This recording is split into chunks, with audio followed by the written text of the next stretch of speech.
Hello guys, welcome to episode 9 of accounting one shot. आज हम लोग करने वाले हैं एक छोटू सा चैप्टर जो कि है one shot sales on approval का। ठीक है, तो सेल्स ऑन अप्रूवल आपके एग्जामिनेशन में, अब तो भैया एग्जाम का मार्क्स पैटर्न जो है चेंज हो चुका है, तो आपके एग्जामिनेशन में सेल्स ऑन अप्रूवल जो है वो 10 मार्क्स तक का पूछ सकता है। लेकिन मुझे लगता है इसके साथ कोई दूसरा क्वेश्चन और ऐड कर देगा। हो सकता है इसके साथ आपको कैश बेसिस और एक्यूरल बेसिस पूछ लिया जाए। एक क्वेश्चन आपको सेल्स ऑन अप्रूवल पूछा, यानी 6 मार्क्स का मान लीजिए सेल्स ऑन अप्रूवल पूछा आपको, और कैश बेसिस का 4 मार्क्स का पूछ लिया। इस तरीके से ब्रेक ऑफ करके पूछ सकता है इस चैप्टर का। तो ये चैप्टर का वेटेज भैया आपको 6 मार्क्स या 10 मार्क्स का देखने को मिल सकता है। बहुत ही छोटा सा चैप्टर है, इसीलिए मैं जो प्रीवियस रिकॉर्डिंग किया हूं, प्रीवियस मेरा रिकॉर्डेड वीडियो है वो अभी चलने वाला है और उसको आप कंप्लीट कर लीजिए। सेल्स ऑन अप्रूवल कंप्लीट हो जाएगा आपका। ठीक है, तो प्रीवियस जो रिकॉर्डेड वीडियो है मेरा वो चलने वाला है। आधे घंटे का लेक्चर है, बहुत ही शानदार मैंने रिकॉर्डिंग से बनाया है। प्लीज उसको देख लीजिएगा। बहुत पहले बनाया था लेकिन बहुत सुंदर तरीके से पूरा सेल्स ऑन अप्रूवल को समझा दिया हूं। आधे घंटे के अंदर अंदर आपका सेल्स ऑन अप्रूवल कंप्लीट हो जाएगा। तो प्लीज ये वीडियो को जरूर से जरूर देखिएगा और ज्यादा से ज्यादा शेयर कीजिए। लाइक टारगेट है बेटा 500 लाइक चाहिए भाई। सेल्स ऑन अप्रूवल पे 500 लाइक चाहिए। Thank you so much guys. Lecture को देखिए, लेक्चर को कंटिन्यू करना शुरू कीजिए। आज हम लोग एक न्यू चैप्टर स्टार्ट करेंगे, accounting for sales on approval. जो चैप्टर बहुत ज्यादा छोटा चैप्टर है, 5 मार्क्स का चैप्टर है और आपके एग्जामिनेशन में बहुत ज्यादा, क्या नाम है इसका, accounting for sales on approval. सबसे पहले भैया ये बताओ कि सेल्स का मतलब तो हम लोग जानते हैं, सेल्स ऑन अप्रूवल क्या होता है। इसके लिए मैंने एक एग्जाम्पल सेट किया है, वो एग्जाम्पल आपको समझाते हैं और बताते हैं। बस आप लोग गौर से सुनिएगा, ठीक है। देखिए, यहां पे मैं हूं एजे। मान लीजिए कि मैं पार्ट टाइम में लोकल एयरफोन बनाता हूं। लोकल एयरफोन मतलब पता है ना, जो एयरफोन 20-30 रुपए में मिलता है मार्केट में, रेंज में मिलता है लोकल एयरफोन। ठीक है, तो मैं क्या हूं, लोकल एयरफोन का मैन्युफैक्चरर हूं मैं, ये समझ लो। और मेरा जो स्टूडेंट है विकास, उसका एक इलेक्ट्रॉनिक शॉप है। उसका क्या है, एक इलेक्ट्रॉनिक शॉप है। मैं वो लोकल एयरफोन्स को लेके विकास के इलेक्ट्रॉनिक शॉप में गया। विकास को बोला, विकास जी आप तो मेरे बहुत अच्छे स्टूडेंट हो, एक काम करो, ये जो एयरफोन है ना वो बेच दो, आप वो ले लो आप मेरे से, और वो बेचना अपने इलेक्ट्रॉनिक शॉप में। विकास ने बोला, हैं सर, आप तो मेरे को लोकल एयरफोन दे रहे हो, लेकिन मैं अपने इलेक्ट्रॉनिक शॉप में सिर्फ ब्रांडेड एयरफोन्स बेचता हूं और पब्लिक भी तो वही खरीदेगी। सोनी, सैमसंग, यही सब सारे एयरफोन्स का ज्यादा डिमांड रहता है, सोनी, सैमसंग, बोट। तो विकास ने मेरे को बोला कि आपका क्या भरोसा कि ये लोकल एयरफोन्स चलेगा या नहीं चलेगा, क्या भरोसा कि पब्लिक खरीदेगी या नहीं खरीदेगी, मुझे तो ये नहीं पता। अगर आपसे मैं अभी के अभी खरीद लेता हूं ये चीज, फिर तो मेरा नुकसान हो जाएगा ना सर। मैं बोला, हाँ ये बात तो सही है, लेकिन फिर भी मैं ऐसे करके उसको मनाता हूं। मैं बोलता हूं कि एक काम करो, मैं कुछ एयरफोन्स तुम्हारे दुकान में रख के जाता हूं, और अगर वो 20 दिन के अंदर अंदर बिक गए तब तो ठीक है, फिर तो तुम मुझे पैसे दे देना, लेकिन अगर नहीं बिके तब मैं रिटर्न लेके चला जाऊंगा।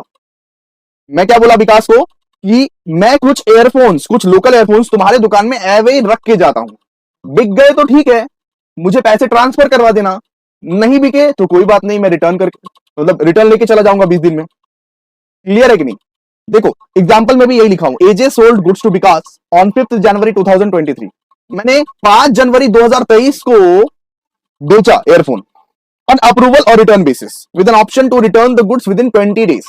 यानी कि उसको एक ऑप्शन दिया, किसको, विकास को एक ऑप्शन दिया कि अगर ये एयरफोन तेरे दुकान में नहीं बिका तो 20 दिन के अंदर अंदर मैं क्या करूंगा, रिटर्न ले लूंगा। ठीक है, 20 दिन का मौका दिया उसको बेचने का। इसके बाद मैं क्या बोल सकता हूं, वो एयरफोन का अभी भी असली मालिक कौन है? भैया आप है, बिकॉज आप तो उसको बेचे नहीं है ना, आप तो विकास को सेल नहीं किए हैं, आप तो विकास को अप्रूवल में दिए हैं, दुकान में बस रख के आए हैं। तो बस आप पोजीशन को ट्रांसफर किए हैं, ओनरशिप को ट्रांसफर नहीं किए हैं। ठीक है, तो in this case there is a transfer of position of goods from AJ. सिर्फ पोजीशन ऑफ गुड्स का यहां पे ट्रांसफर हुआ है, ओनरशिप अभी भी मेरे पास है, बिकॉज मैं बेचा ही नहीं हूं, उसकी दुकान में रख के आया हूं। वो एक्सेप्टेंस देगा, वो अप्रूव करेगा, तब मैं समझूंगा। सबसे बड़ा क्वेश्चन आता है कि मैं तब मानू कब कि सेल कब हुआ है, व्हेन वी रिकॉग्नाइज सेल। मेरे को कब पता चलेगा, मैं कौन कौन से सर्कमस्टेंसेस में मानूं कि हाँ भाई मैंने विकास को सेल कर दिया है। ठीक है, सबसे पहले विकास जब खुद ही मेरे से कम्युनिकेट करेगा, भाई आपका प्रोडक्ट बहुत ही शानदार है, आपका एयरफोन बहुत ही शानदार है, पब्लिक का ह्यूज डिमांड आ रहा है, आप मेरे को बेच दो, बस खत्म।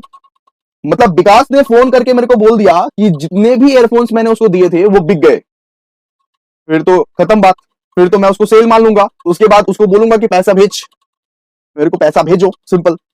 Next, when the buyer does something act adopting the transaction. अब क्या हुआ ना, विकास ना 2 एयरफोन अपने घर में लेके चला गया, 2 एयरफोन अपने एम्प्लॉय को बांट दिया, 2-4 एयरफोन को काट दिया, और मतलब जो भी बचा कुचा स्टॉक था चूहा ने काट दिया उसका दुकान में।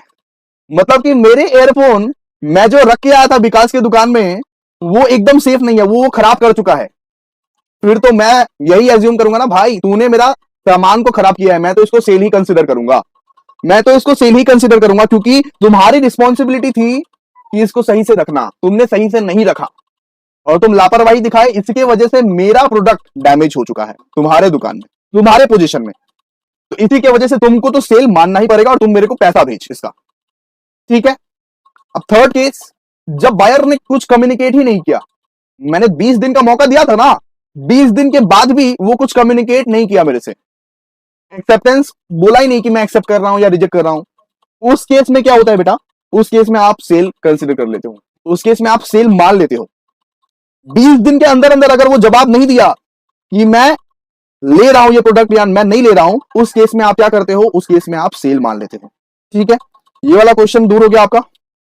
Okay sir, sales on approval का अकाउंटिंग कैसे होता है, किस किस वे में हम लोग अकाउंटिंग कर सकते हैं। तो सुनो, अकाउंटिंग का 3 मेथड्स हैं, मतलब कि अकाउंटिंग सर्कमस्टेंसेस पे डिपेंड है, 3 सर्कमस्टेंसेस पे अकाउंटिंग डिपेंड करता है। First circumstances, when goods are sold on approval casually लो, यानी कि बहुत ज्यादा लो ट्रांजैक्शन आप करते हो, गुड्स ऑन अप्रूवल वाला धंधा आप करते ही नहीं हो, कभी कभार रेयरली आप कर दिए, ऐसा वाला कुछ सर्कमस्टेंसेस है मान लो, उसके लिए आप ऑर्डिनरी सेल्स मेथड को ही फॉलो करोगे। बताऊंगा क्या होता है ऑर्डिनरी सेल्स मेथड, और यही एग्जामिनेशन में आता है, यही आता है, यही मेथड आता है, और 2 जो मेथड है वो नालायक मेथड है, नहीं आता है एग्जाम में, ठीक है। सबसे पहला सर्कमस्टेंसेस में बोला कि जब आप सेल्स ऑन अप्रूवल करते हो, बहुत लो वॉल्यूम ऑफ ट्रांजैक्शन आपका है, ज्यादा आप नहीं करते हो, ठीक है, उस केस में आप क्या करोगे, उस केस में ऑर्डिनरी सेल्स मेथड से आप ट्रांजैक्शन करोगे। Next next sir, next, when goods are sold on approval frequently, मतलब बहुत ज्यादा फ्रीक्वेंट मैनर में आप करते हो सेल्स ऑन अप्रूवल वाला बिजनेस, सेल्स ऑन अप्रूवल वाला धंधा आप अगर बहुत फ्रीक्वेंट मैनर में करते हो, बहुत फ्रीक्वेंट मैनर में विकास हर किसी पर्सन से ही ऐसे ऐसे करके ले लेता है और सेल्स ऑन अप्रूवल वाला बिजनेस करता है, उसके लिए विकास को मेमोरेंडम रिकॉर्ड्स मेंटेन करना पड़ेगा, ठीक है। क्या मेंटेन करना पड़ेगा, मेमोरेंडम रिकॉर्ड्स। और अगर ज्यादा करते हो न्यूमरसली या तो फ्रीक्वेंटली, दोनों केस में ही मेमोरेंडम रिकॉर्ड्स विकास को मेंटेन करना पड़ेगा। फ्रीक्वेंटली मतलब हफ्ते में 2-3 बार 4 बार, फिर भी मेमोरेंडम रिकॉर्ड मेंटेन करो। न्यूमरसली मतलब भाई हफ्ते में 7 के 7 दिन ही तुम सेल्स ऑन अप्रूवल कर रहे हो, किसी न किसी के साथ सेल्स ऑन अप्रूवल वाला ही धंधा कर रहे हो, उन दोनों केस में आपको मेमोरेंडम रिकॉर्ड्स बनाने पड़ेंगे। हाँ तो भैया कैजुअली लो क्या होता है, 2 हफ्ते 3 हफ्ते में एक बार अगर कर दिया, 1 महीने में एक बार कर दिया, तो उसको हम लोग बोलते हैं कैजुअली लो। तो उसके लिए तुम सेल्स मेथड ही फॉलो करो, सेल्स वाला जो ट्रांजेक्शन करता था ना बचपन में वही करो, ठीक है। अब इस चीज पे ही हम लोग को ज्यादा फोकस करना है, कैजुअली लो वाला आपका बहुत ज्यादा पूछता है, फ्रीक्वेंटली और न्यूमरसली वाला एकदम पूछा ही नहीं गया है अभी तक एग्जामिनेशन में, और इसके लिए मैं करवा भी दूंगा सम, आप टेंशन मत लो, लेकिन कैजुअली लो पे ज्यादा फोकस करो। अगर आप गुड्स सेंट ऑन अप्रूवल करते हैं विद कैजुअली लो, बहुत ही ज्यादा कम करते हैं, ठीक है, गुड्स सेंट ऑन अप्रूवल वाला बिजनेस बहुत ही ज्यादा कम है, उस केस में आप क्या क्या एंट्री पास कीजिएगा, सबसे पहले एंट्रीज देखेंगे, इसके बाद इसके ऊपर एक एग्जांपल करेंगे। आइए सबसे पहले for goods sent on approval, अगर आपने अप्रूवल में सेंड किया एक गुड्स, उसका हिसाब तो रखना पड़ेगा ना, उसका एंट्री तो करना पड़ेगा, उसके लिए आप क्या एंट्री करेंगे, sundry debtors account debited to sales account, okay, sundry debtors account debited to sales account. Second, अगर सामने वाला बंदा रिटर्न कर दिया आपका गुड्स, वो बोला कि नहीं नहीं हमारे दुकान में ये सारे गुड्स नहीं बिक रहे हैं, उस केस में आप इसी एंट्री को रिवर्स कर देंगे, सीधा बात है, सेल्स टू सन्ड्री डेटर्स। अगर रिटर्न कर दिया तो sales to sundry debtors account, ठीक है। हम लोग को सबसे पहले इसको सेल ही समझना है, लेकिन अगर कोई रिटर्न कर दिया तो सीधा सा बात है, रिटर्न वाला एंट्री मार दीजिए, sales account debited to sundry debtor account. Next, if the customer accept the good, अगर कंज्यूमर्स ने एक्सेप्ट कर लिया इनवॉइस प्राइस में, मतलब जो प्राइस मैंने बोला था, मान लीजिए 100 रुपया बोला था, और 100 रुपए में ही उन्होंने एक्सेप्ट कर लिया वो गुड्स को, तो उसके लिए तो कोई रिक्वायरमेंट ही नहीं है एंट्री का, बिकॉज ऑलरेडी हम लोग एंट्री कर चुके हैं। ऑलरेडी हम लोग इसका एंट्री, सेल का तो एंट्री कर ही चुके हैं ना फर्स्ट ट्रांजेक्शन में। बस अगर वो कस्टमर रिटर्न करेगा फिर हम लोगों को रिवर्सल एंट्री मारना पड़ेगा, लेकिन अगर वो एक्सेप्ट कर लेगा फिर कोई एंट्री का रिक्वायरमेंट नहीं है, फिर कोई एंट्री का रिक्वायरमेंट नहीं है। ठीक है, समझ गए कि नहीं बताओ। इसके बाद वाला केस देखो, at a price higher than invoice price. मान लीजिए मैंने 100 रुपए में उसको बोला था, लेकिन वो 120 में बेच दिया। भाई 20 रुपए का तो मुनाफा हो गया ना, लेकिन मैंने रिकॉर्ड कितने का किया है? सिर्फ मैंने 100 का रिकॉर्ड किया है। मैंने सेल्स कितने का रिकॉर्ड किया है? 100 का रिकॉर्ड किया है। और कितने का रिकॉर्ड करना है मुझे? और 20 रुपए का सेल रिकॉर्ड करना है मुझे। तो इसके लिए वापस से एंट्री मार देंगे, debtors account debited to sales account 20 रुपए। 100 रुपए तो ऑलरेडी रिकॉर्डेड था ही, लेकिन क्या किया मेरा कस्टमर ने ना, जिसको भी मैंने सेंट ऑन अप्रूवल बेसिस पे दिया था, वो ज्यादा में बेच दिया। इसी के लिए मैं क्या किया, 20 रुपए का और एक सेल मार दिया। ठीक है, रिकॉर्ड दिखाना है ना मुझको। इसके बाद at a price lower than invoice price. अगर मान लीजिए 100 का गुड्स है और उसको वो 80 में बेच दिया, तो मेरा नुकसान कितने का हुआ? 20 का नुकसान हुआ। लेकिन मैंने सेल्स कितने का रिकॉर्ड करके रखा था? 100 का रिकॉर्ड करके रखा था। मैंने सेल कितने का रिकॉर्ड करके रखा था? 100 का रिकॉर्ड करके रखा था। तो ये 20 को मैं ये अज्यूम करूंगा कि ये 20 का रिटर्न हो चुका है, रिवर्सल एंट्री मार दूंगा। रिवर्सल एंट्री मारना पड़ेगा हमको, है कि नहीं? क्योंकि 100 का गुड्स तो 80 में बेच के रखा है इन्होंने, 20 रुपए तो नुकसान हो गया ना। नुकसान के लिए क्या करे, डेटर्स टू सेल्स था, सेल्स टू डेटर कर दीजिए 20 रुपए करके। क्लियर है कि नहीं बताइए? नहीं भी क्लियर है तो क्वेश्चन कराएंगे, पूरा का पूरा क्लियर हो जाएगा सफा चट। क्वेश्चन के लिए वेट कीजिएगा। चलिए नेक्स्ट। अब एक बात आप लोग समझ जाइए, जब ईयर एंडिंग हो जाता है ना, तब ना हर एक अकाउंटिंग फर्म को इन्वेंट्री का हिसाब दिखाना पड़ता है। Trading account, profit and loss account और बैलेंस शीट तुम करते हो ना, वहां पे क्या होता है ना, हिसाब दिखाना पड़ता है। मान लीजिए मैंने विकास को 100 रुपए, मतलब कि मान लीजिए मैंने विकास को 100 गुड्स दिया था, उसका अप्रूव अभी तक नहीं आया, उसने अप्रूव अभी तक नहीं किया है उसको, और वो टाइम पीरियड अभी भी चल ही रहा है। 31 दिसंबर आ चुका है, जहां पे मुझे स्टॉक दिखाना है अपना। ओनरशिप टू ट्रांसफर अभी भी विकास को मैं किया ही नहीं हूं, विकास के दुकान में मैं 100 गुड्स को छोड़ के आ गया हूं। तो उस केस में मैं क्या करूं, स्टॉक भी दिखाना है ना मुझे। उस केस में मुझे रिवर्सल मारना पड़ेगा, उस केस में मुझे रिवर्स वाला एंट्री मारना पड़ेगा। ठीक है, तो sales account to sundry debtors account at the year end हो जाएगा। एट द ईयर एंड एक जनरल एंट्री में पास करूंगा, sales account debited to sundry debtor account. क्यों? क्योंकि मुझे वो हिसाब तो दिखाना पड़ेगा ना कि ओनरशिप मेरे पास ही है, विकास के पास नहीं है। तो इसके लिए ये रिवर्सल एंट्री मुझे मारना पड़ रहा है। Okay okay okay okay okay. इसके बाद ट्रेडिंग अकाउंट में कितना रिकॉर्ड करेंगे भैया? ट्रेडिंग अकाउंट में रिकॉर्ड करना पड़ेगा ना। ट्रेडिंग अकाउंट में मैं सेल प्राइस में रिकॉर्ड नहीं करूंगा, कॉस्ट प्राइस में रिकॉर्ड करूंगा। मैं अपना खर्चा रिकॉर्ड करूंगा, ना कि प्रॉफिट। प्रॉफिट क्या रिकॉर्ड करते हो क्या? नहीं, खर्चा रिकॉर्ड करते हैं कि कितना एक्सपेंसेस। आइए अभी हम लोग ने जो कुछ भी समझा, इसको एक प्रैक्टिकल सम्स के माध्यम से हम लोग पूरा समझते हैं और करते हैं। ठीक है, इस सम को आप लोग अपने कॉपी में उतार लीजिए, नोट कर लीजिए पॉज करके, और जर्नल का फॉर्मेट भी बना लीजिए, बिकॉज एक एक ट्रांजेक्शन को पढ़ेंगे और ऐसे ऐसे करके हम लोग जर्नल करते जाएंगे। शुरू करते हैं, रीडिंग करना शुरू करता हूं। यहाँ पे देखिए क्या लिखा हुआ है, AJ industries sends goods to his customer on sale और return basis. The following transaction took place during 2016। ठीक है, फर्स्ट यहाँ पे दिया हुआ है सितंबर 15 सेंड्स गुड्स टू कस्टमर, तो इसका एंट्री क्या हो जाता है, डेटर्स टू सेल। अगर मैं सेल को अप्रूवल और रिटर्न बेसिस में भी भेज रहा हूं, तो जो पहला वाला एंट्री होगा ना, वो डेटर टू सेल ही होगा, जैसे कि हम आपको ऑलरेडी बता चुके हैं। आइए देखते हैं, फर्स्ट एंट्री क्या होगा, कब हुआ था, 2016 सितंबर 15, debtor account debited to sale. ठीक है, गुड्स को भेजा गया, उसका एंट्री हम लोग कर दिए 1 लाख 1 लाख। इसका एक नरेशन भी लिख लीजिए अच्छे से। Being goods sold on approval or return basis, approval or return basis. ठीक है, नेक्स्ट एंट्री देखिए क्या लिखा हुआ है, अक्टूबर 20 को नेक्स्ट एंट्री लिखा हुआ है, goods return by the customer. मैंने क्या बताया था कि अगर कस्टमर रिटर्न करता है गुड्स तो एंट्री करो, लेकिन कस्टमर एक्सेप्ट करता है तो एंट्री मत करो, क्योंकि ऑलरेडी तुमने एंट्री कर लिया डेटर टू सेल। ऑलरेडी हमने सेल्स का एंट्री कर लिया है, लेकिन अगर कस्टमर रिटर्न करता है तो ही हम लोग रिवर्सल एंट्री मारेंगे। वरना अप्रूव करता है तो कोई एंट्री करने का रिक्वायरमेंट नहीं है। चलिए, तो इस बार तो रिटर्न किया है अक्टूबर 20 को। चलिए, तो अक्टूबर 20 को क्या हो जाएगा, जितना का रिटर्न किया ना उतना रिवर्स हो जाएगा। यानी कि 1 लाख के गुड्स में से 40,000 रिटर्न कर दिया। तो चलिए आइए रिवर्स कर दीजिए इसको। तो रिवर्स कैसे होगा, sales account debited to debtor account, debtor account. ठीक है, कितने का गुड्स है, 40,000 का। लिख दीजिए नरेशन में, being goods return by the customer, being goods returned by the customer. बहुत ही ज्यादा इजी है, by the customer. Okay, 1 lakh का गुड्स था, इसमें से 40,000 का गुड्स ने रिटर्न कर दिया, बचा कितना है अभी, 60,000। ये भी आप लोग को ध्यान रखना है। नवंबर नवंबर 25 को क्या हो रहा है, देखिए, रिसिप्ट लेटर ऑफ अप्रूवल ₹40,000, यानी कि 40,000 का गुड्स अप्रूव कर दिया, 40,000 का गुड्स अप्रूव कर लिया फाइनली। तो अप्रूवल के लिए क्या कोई एंट्री रिक्वायरमेंट है, नहीं, अप्रूवल के लिए कोई एंट्री नहीं रिक्वायरमेंट है, ऑलरेडी हमने रिकॉर्ड कर दिया है अप्रूवल को, debtor to sale already record है, इसीलिए रिक्वायरमेंट नहीं है। चलिए लिखिए, कौन सा तारीख था, 1 मिनट, ऐसे लिख दीजिए, नो एंट्री इज रिक्वायर्ड। लिख दीजिए 24 नवंबर, no entry is required for goods approval.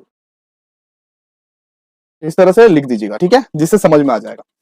इसके बाद क्या है, इसके बाद 31 दिसंबर आ गया है। 31 दिसंबर मतलब ईयर एंडिंग आ गया है, जहां पे कस्टमर्स को अपना हिसाब दिखाना पड़ेगा।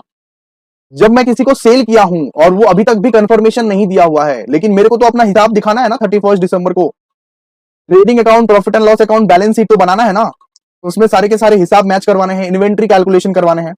लेकिन अभी तक भी goods with customer awaiting 20,000 approval. 1 lakh का पूरा गुड्स था, समझने की कोशिश कीजिए, 1 लाख का गुड्स था, 40,000 रिटर्न कर दिया कस्टमर ने और 40,000 का गुड्स अप्रूव कर दिया। इन दोनों चीज का एंट्री पास हो चुका है, लेकिन 20,000 के गुड्स के बारे में अभी भी कस्टमर ने हमें कुछ इन्फॉर्म किया ही नहीं है।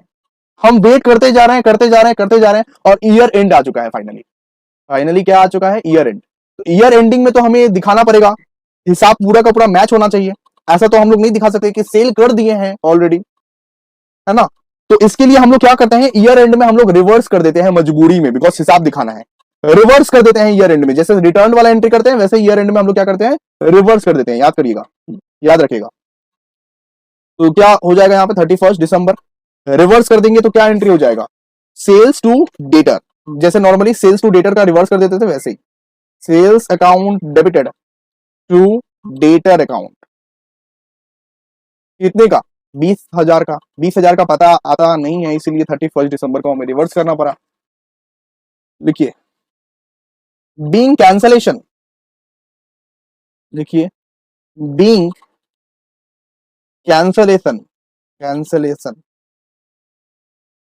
Of sale on return of goods approved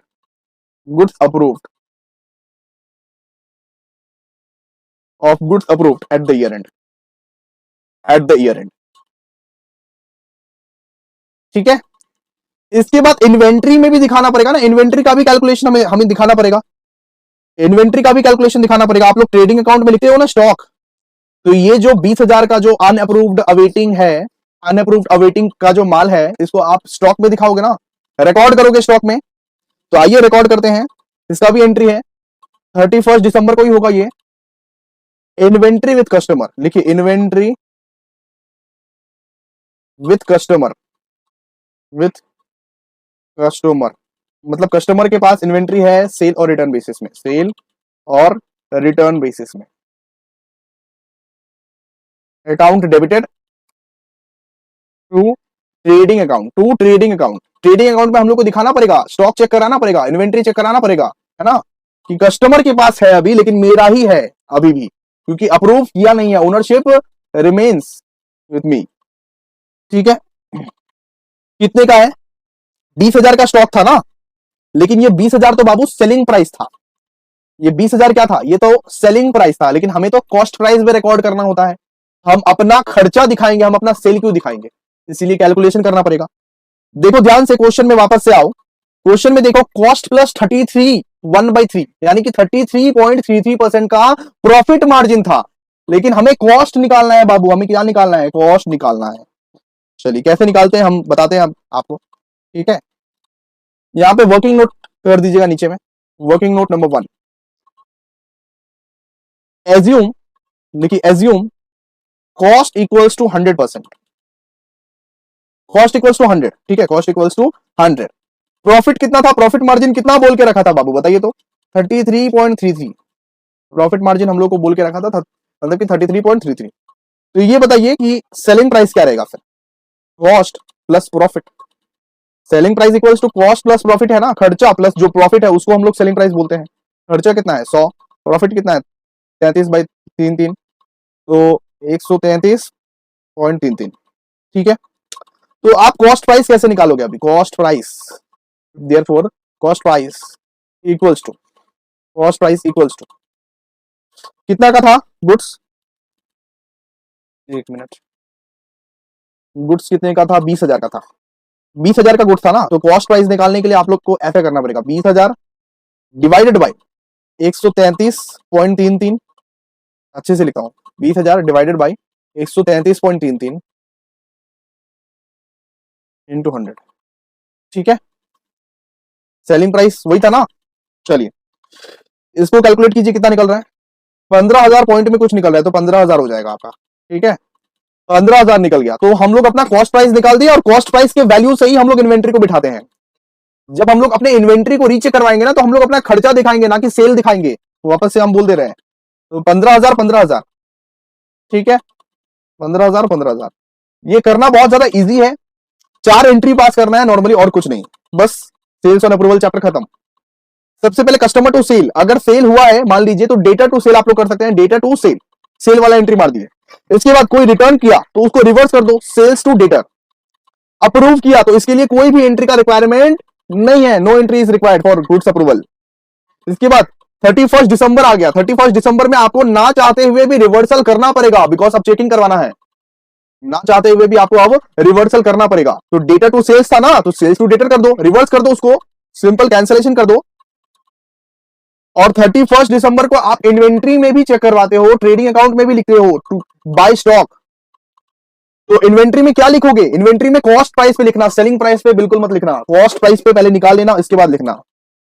यहां पे प्रॉफिट अगर 33.33 है, तो इन्वेंट्री में हम लोग प्रॉफिट जोड़ के थोड़ी नहीं लिखते हैं, कॉस्ट प्राइस पे लिखते हैं, ठीक है। कॉस्ट प्राइस बिल्कुल इस तरह से तो आप निकाल सकते हैं। कॉस्ट प्राइस पे हम लोग सेल्स ऑन अप्रूवल निकालेंगे और लिख देंगे, inventory with customer, sales on sales on return basis account debited to trading account, ठीक है, क्लियर है। चलिए फिर आज का सेशन हम लोग यहीं पे खत्म करते हैं, अगले क्लास में हम लोग सेल्स ऑन अप्रूवल को खत्म कर लेंगे, बहुत ज्यादा इजी चैप्टर है। थैंक यू दोस्तों, मिलते हैं नेक्स्ट वीडियो में, तब तक के लिए बाय। आज क्या करने वाले हैं? आज हम लोग करने वाले हैं सेल्स ऑन अप्रूवल का लेक्चर नंबर 2, ठीक है। तो आज मैं कुछ समझाने नहीं जाऊंगा आप लोगों को, क्योंकि लेक्चर नंबर 1 में सब कुछ एक्सप्लेन कर दिया था। आज से हम लोग सम स्टार्ट कर रहे हैं दोस्तों, तो आइए फटाफट से और सम्स को स्टार्ट करते हैं, और सेल्स ऑन अप्रूवल का सम्स को बहुत बढ़िया तरीके से करते हैं, ठीक है। ओके, तो क्वेश्चन नंबर 4 निकाल लीजिए, लेकिन सबसे पहले कंसेप्ट पे ध्यान दीजिए। देखिए एक कंसेप्ट आपको समझाना रह गया था दोस्तों, इसीलिए हम लिख के आए हैं पहले। जैसे इन्वेंट्री वैल्यूएशन में किए थे हम लोग, उसी तरीके से सेल्स ऑन अप्रूवल में किया जाएगा दोस्तों। तो सेल्स ऑन अप्रूवल में ऐसा दिया रहेगा कि 33 1/3% ऑन सेल्स दिया रहेगा, उसको हमें कॉस्ट में कन्वर्ट करना है, ठीक है।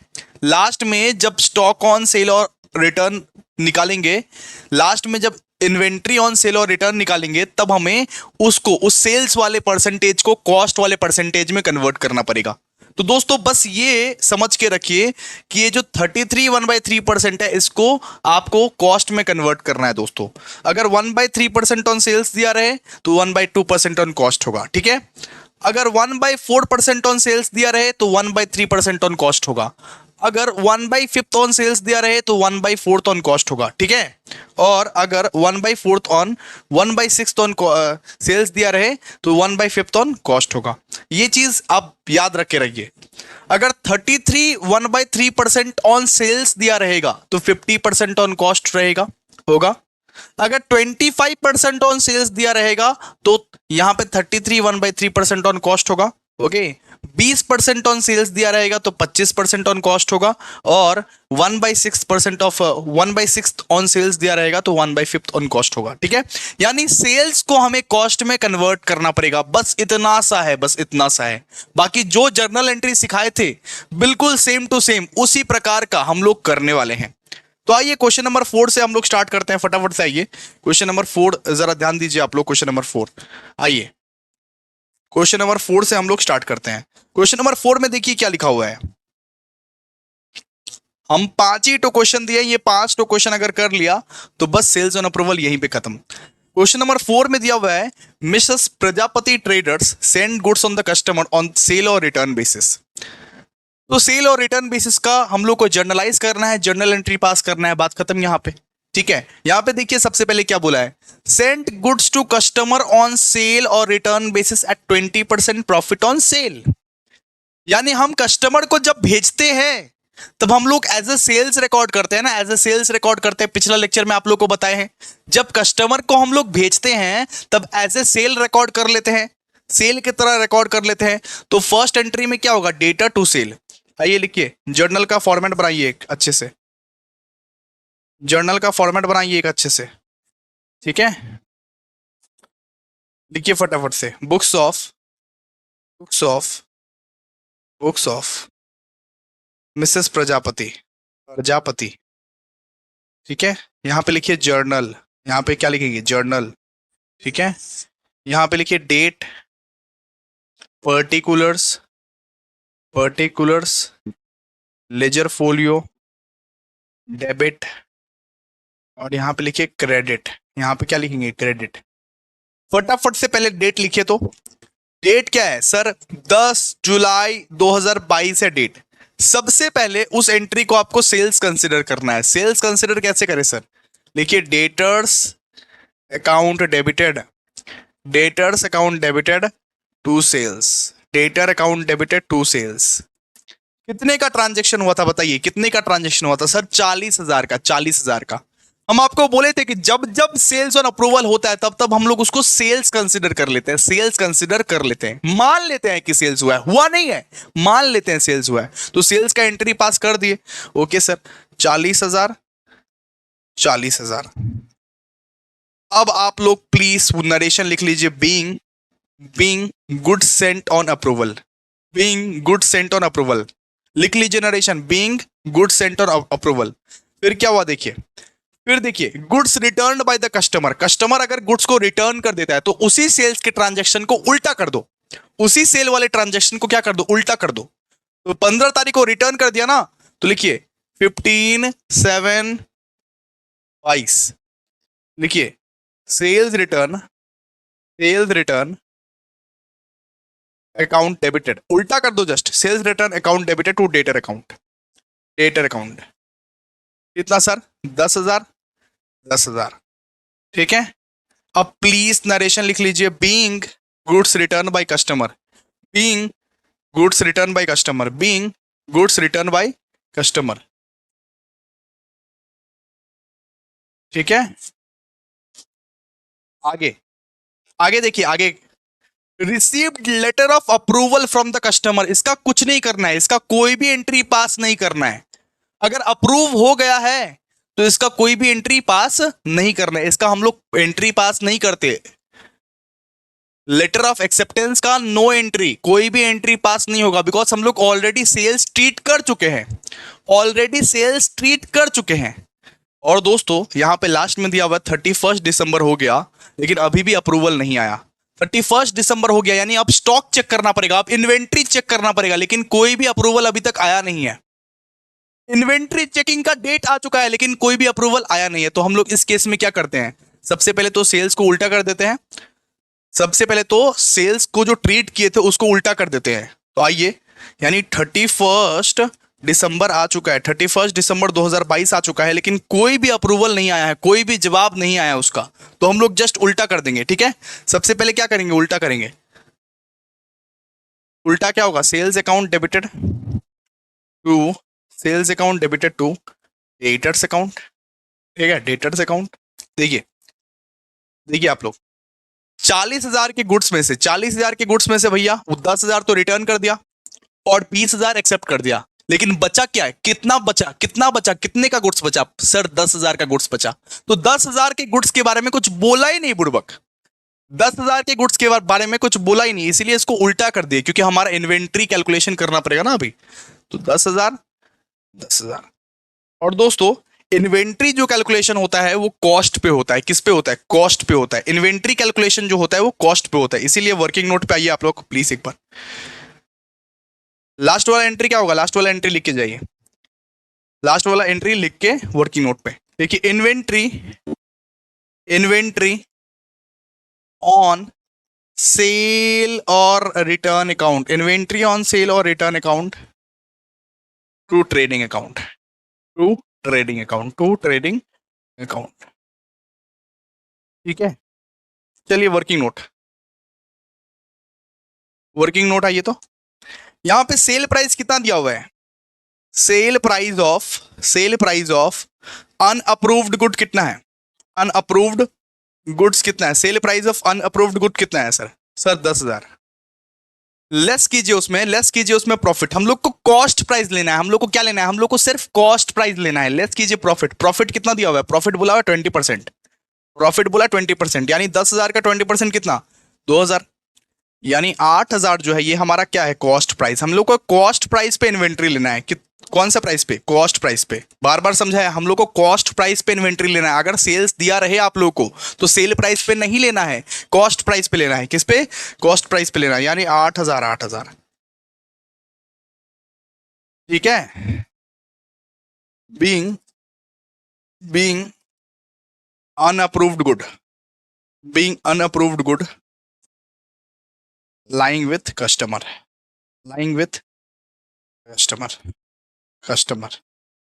मतलब अनअप्रूव्ड गुड अभी वही है, लेकिन हम लोग इन्वेंट्री का बस हिसाब लगा लिए और कुछ नहीं, इन्वेंट्री का बस हिसाब लगा लिए हम। ठीक है, चलिए आइए, समझ में आया आप लोगों को। Next question number 1, next question number 1।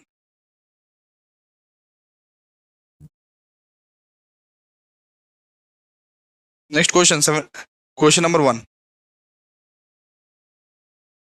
आइए जरा ध्यान दीजिए, क्वेश्चन नंबर 1 पे जरा ध्यान दीजिए आप लोग। लिखा हुआ है a trader sends out goods on approval to some customer and includes the same in the sales amount. ठीक है, यानी गुड्स को भेज दिया गया है, हम लोगों को यहाँ पे 31 दिसंबर का कहानी बता रहा है, गुड्स को भेज दिया गया है ऑलरेडी, तो फर्स्ट वाला एंट्री करने का कोई दरकार नहीं है, हम लोग को यहाँ पे 31 दिसंबर वाला कहानी बता रहा है सर। ठीक है, यहाँ पे बोला हुआ है एक मिनट, यहां पे बोला हुआ है debtors balance 2,50,000 includes 14,000 regarding goods sent on approval against no intimation was received. यहां पे बोला 14,000 का ऐसा गुड्स था जिसका कोई अप्रूवल बोला ही नहीं है, जो अप्रूव्ड है या नहीं कोई इंफॉर्मेशन आया नहीं है। 14,000 का एक ऐसा गुड्स है जिसको भेजा गया था अप्रूवल बेसिस पर, एक्सेप्टेंस के बारे में कुछ बोला ही नहीं है। ठीक है, एक्सेप्टेंस के बारे में कुछ बोला ही नहीं है, और 31 दिसंबर आ गया, तो हम लोग क्या करते हैं, एक्सेप्टेंस के बारे में अगर कुछ नहीं बोलता है, 31 दिसंबर आता है तो उसको उल्टा कर देते हैं, उसको क्या करते हैं, उल्टा कर देते हैं। These goods were sent out 25% of the above cost price.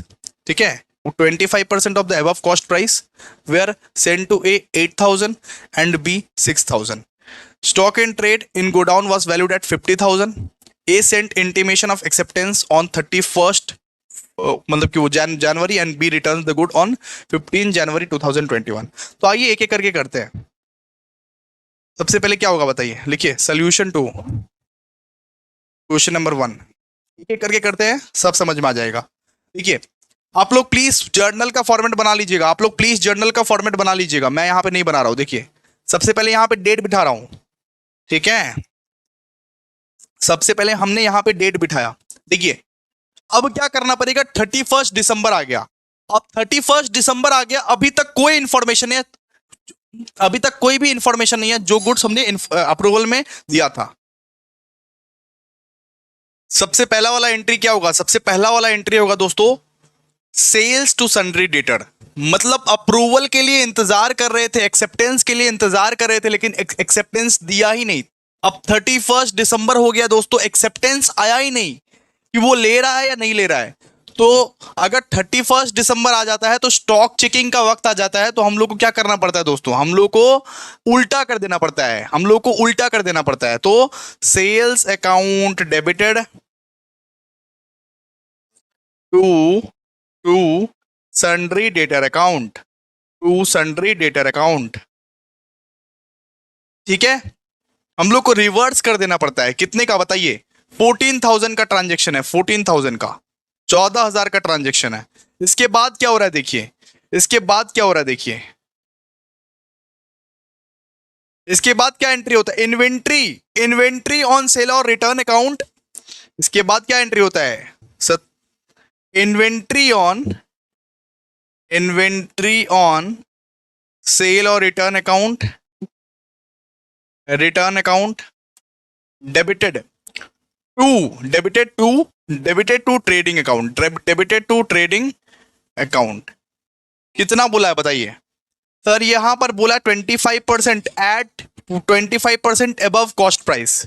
अगर 25% अबव कॉस्ट प्राइस बोला हुआ है तो देखिए 14,000 का, 14,000 का 100 डिवाइड बाय 125 कर दीजिए, सीधा सा बात है।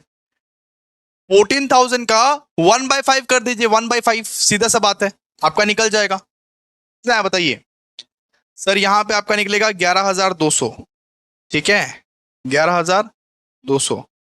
अगर यहाँ पे 20% ऑन कॉस्ट बोला है, यहाँ पे 25% ऑन सेल्स बोला है, तो 20% ऑन कॉस्ट होगा ना जी।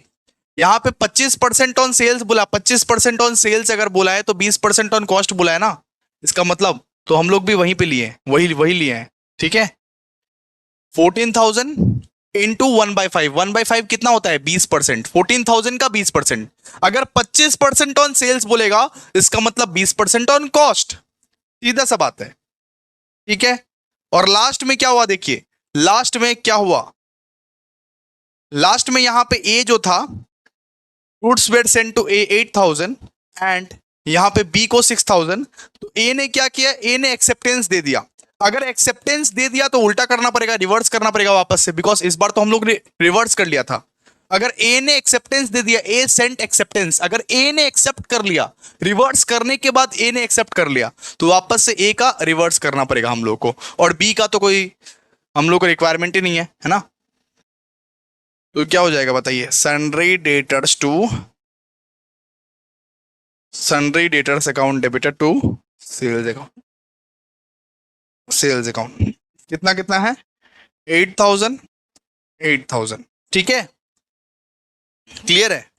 और बी का तो एज सच कुछ हमें नीड ही नहीं है, क्योंकि बी रिटर्न कर दिया, रिटर्न कर दिया तो रिटर्न वाला एंट्री तो अभी पास कर दिया हम लोग ने, रिटर्न कर दिया तो रिटर्न वाला एंट्री तो अभी पास कर दिया, उल्टा करके हम लोग उल्टा कर दिया ना अभी, तो रिटर्न वाला एंट्री तो ऑलरेडी पास ही है। तो बी जो रिटर्न कर दिया गुड्स, इसके लिए कोई भी एंट्री का रिक्वायरमेंट नहीं है, no entry required for that.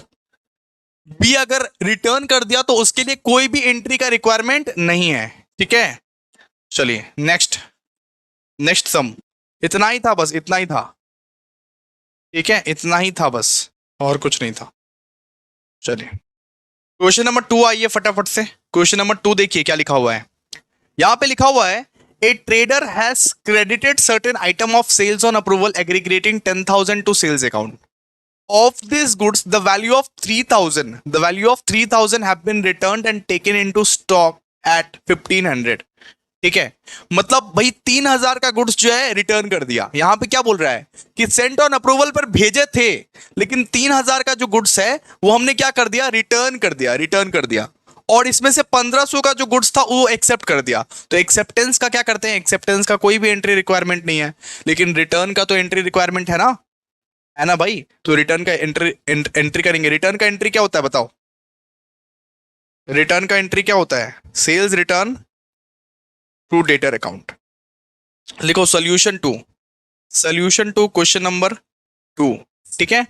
सबसे पहला वाला एंट्री क्या होगा, सबसे पहला वाला एंट्री होगा सर सेल्स टू डेटर, यानी sales return to debtor, sales return to debtors account. क्योंकि भैया 3,000 का जो गुड्स था वो रिटर्न हो रहा है, यहां पे 3,000 का गुड्स रिटर्न हो रहा है, being goods return, being goods return. इसके बाद क्या हुआ देखो, इसके बाद यहां पे बोला 1500 का गुड्स एक्सेप्ट कर लिया गया, 1500 का गुड्स एक्सेप्ट कर लिया गया, and in respect of another parcel of 1000, ठीक है, लिखा हुआ है and in respect of another parcel of ₹1000 जिसका कॉस्ट 500 था, उसका अप्रूवल अभी तक नहीं आया। यानी यहां पे बोला गया है कि 1000 का गुड्स भी भेजे थे, गुड्स सेंट ऑन अप्रूवल में, लेकिन उसका अप्रूवल नहीं आया है। तो अगर किसी गुड्स का एक्सेप्टेंस नहीं आता है दोस्तों, किसी गुड्स का एक्सेप्टेंस नहीं आता है तो क्या करते हैं? सबसे पहले भैया उल्टा करते हैं इसको, सबसे पहले क्या करते हैं? उल्टा करते हैं। तो उल्टा कीजिए, इसको उल्टा कीजिए, सेल्स टू डेटर हो जाएगा, सेल्स टू डेटर हो जाएगा। कितने का गुड्स का एक्सेप्टेंस नहीं आया? 1000 का। Sales account debited to debtor account, 1000 का गुड्स का एक्सेप्टेंस नहीं आया, ठीक है, 1000 का गुड्स का एक्सेप्टेंस नहीं आया, और उसका कॉस्ट कितना था? कॉस्ट था सर 500। तो इन्वेंट्री ऑन सेल और return account debited to trading account में कितना बैठेगा सर? 500 बैठेगा, ठीक है। इन्वेंट्री में हम लोग सिर्फ 500 लेते हैं। देखिए इन्वेंट्री ऑन सेल और return account debited to trading account कितना बैठेगा बताइए? 500 और 500, ठीक है। समझ में आया आप लोगों को? तो गाइस क्वेश्चन नंबर 3 और क्वेश्चन नंबर 5 आपका जो है होमवर्क है, बहुत ही इजी सवाल है, आप कर सकते हो। क्वेश्चन नंबर 3 और क्वेश्चन नंबर 5 करके हमें प्लीज भेजिए आप, आपका होमवर्क है क्वेश्चन नंबर 3 क्वेश्चन नंबर 5, ठीक है। Thank you so much guys, मिलते हैं